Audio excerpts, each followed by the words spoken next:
Senator, thanks for being here. Thanks. First, I want to get your thoughts on what came out of the administration today and what you believe is happening with the Iran nuclear deal.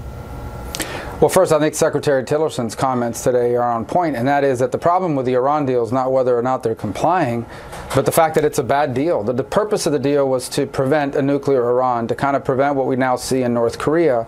And the fact is that this deal that was constructed by the Obama administration allows them to basically keep in place all the infrastructure they need to become a nuclear power, to become a nuclear weapons power. You're delaying the inevitable in some way by putting this deal in place. I actually think there are some issues about how much heavy water are they producing and the like that are, in fact, in my opinion, violations of the deal. But even if they were complying, they're complying with a flawed deal that ultimately allows them to retain all the infrastructure they need to one day ramp up, and over a period of time will actually allow them to do it legally under the terms of the deal. So this letter that was sent to Speaker Paul Ryan from the Secretary of State that said essentially that Iran is meeting the terms of this joint nuclear deal, is that simply an admission that it's tough to get out of? Yeah, I think, well, first of all, I think it's a formality. In essence, what the letter basically says is, according to this deal and the conditions of this deal, we cannot confirm or verify any violations. If you read beyond it, though, and the Secretary Tillerson's statements today make clear, the deal itself is a bad deal. Even if they're meeting the conditions of the deal, it doesn't solve our problem. Our problem is not to get Iran to comply with the deal. Our problem is the deal itself and the fact that it allows them to retain for example, the ability to enrich uranium to the point to weapons grade eventually. They retain all of that capacity. Meanwhile, they continue to build out their long-range missile capacity, their conventional capabilities, their irregular and asymmetrical forces like their support of Hezbollah, and what the deal allows them to do is allows them to have more economic activity and revenue to fund all of this. I guess my question is, candidate Donald Trump and actually candidate Marco Rubio both said on the campaign trail that this is a disastrous deal and should be ripped up, essentially dismantled on day one, or something to that extent. Now is what, and that's reality? How I still feel. No. I still feel that. In fact, we should say that was a deal that was made by a previous administration. It is not legally binding. It was never submitted to the Congress for approval. It's not a treaty. It is a political agreement with the previous administration. There is now a new administration. Here are the steps that we want to see. And if these steps are not met, and that includes, I would include the sponsorship of terrorism and the construction and development of long-range missiles, not to mention lowering their enrichment capability, if not eliminating it altogether. If what they really want is nuclear energy, they don't need enrichment capability to do that. There are multiple countries around the world that have nuclear energy and do not have enrichment capability. And you think the administration is where you are? I hope that they are, and that's what they had said on the campaign, and obviously it takes some time to get to the proper position, and perhaps they're working it in different angles, but ultimately everything I expect the president to do everything he said on the campaign, and this is one of them. Okay, let's turn to Venezuela. As you look at these protests and the video all around Venezuela, specifically Caracas, your thoughts as you look at the people there suffering. The GDP is down 14%, inflation's up 482%, 87% of Venezuelans say they don't have enough money to buy food. 3/4 of the population lost an average of 18 pounds of food. The stats are pretty remarkable as you look at the protests. Well, one of the things you notice is that their president, Maduro, still has a big gut. People might be starving in the street, but Maduro's not starving. That's one of the first things you notice. He hasn't lost any weight over the last few years of this suffering.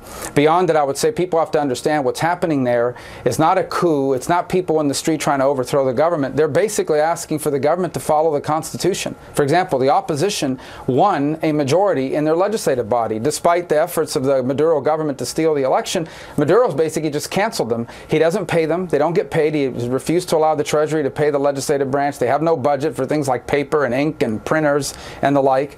Beyond that, his Supreme Court has ruled that their laws are null and void. They can pass any law they want. They don't count. So that's the first thing that's happened. Then he suspended elections. All of the regional elections were suspended.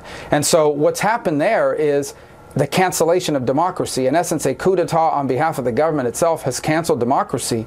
And what I'm asking for, and have been pressing the administration to do, and they've begun to do, is to ask our allies at the Organization of American States to convene these hearings that the Organization of American States is asking for and invoke the Democratic Charter and say that democracy in Venezuela no longer exists and they must meet these conditions or they will be expelled. That may sound like diplomatic talk, but it actually is the one thing that Venezuela has been most sensitive to. They do not want to be ostracized. They do not want to be isolated in the Western Hemisphere by fellow Latin American countries.